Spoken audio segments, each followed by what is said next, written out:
श्रीमती इंदिरा हृदय के निधन के बाद उत्तराखंड विधानसभा में प्रतिपक्ष की नेता का पद खाली हो गया है। इसलिए स्वाभाविक है कि उस पर चर्चा की किसको इस पद पर बिठाया जाता है। तो ये पद कांग्रेस का है, तो कांग्रेस के अंदर ही कई लोगों के नाम उठ रहे हैं। जैसे करण मेहरा तो ऑलरेडी सदन में उपनेता हैं, लेकिन कुछ और लोग भी हैं। जैसे गोविंद सिंह कुंजवाल पहले विधानसभा के अध्यक्ष रह चुके हैं, पार्टी के सीनियर लीडर हैं।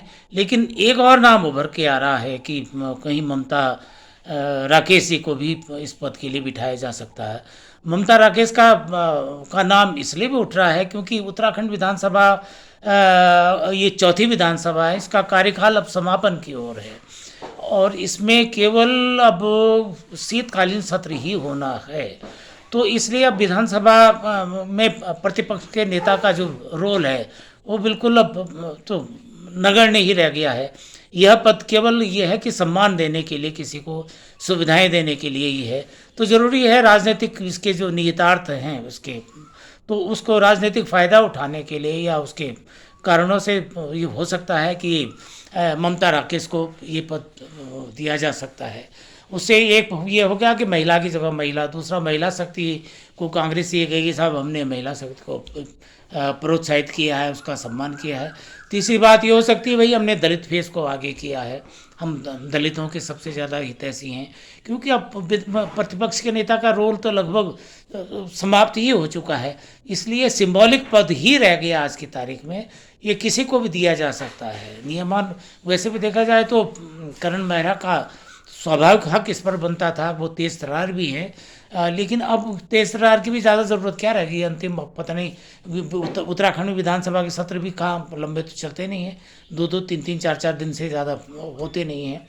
इसी प्रकार हो सकता है कुंजवाल जी का भी केवल सम्मान देने हो उनको भी दिया जा सकता था। लेकिन बहुत संभव है कि ये ममता राकेश को इस पद से नवाजा जाए। आप अब देखें उसके बाद तो दोनों दल का, कांग्रेस भी बीजेपी भी जो चुनावी तैयारियों में लगे हुए हैं। और एक और बीच में बात आ गई है कि उपचुनाव भी होना है।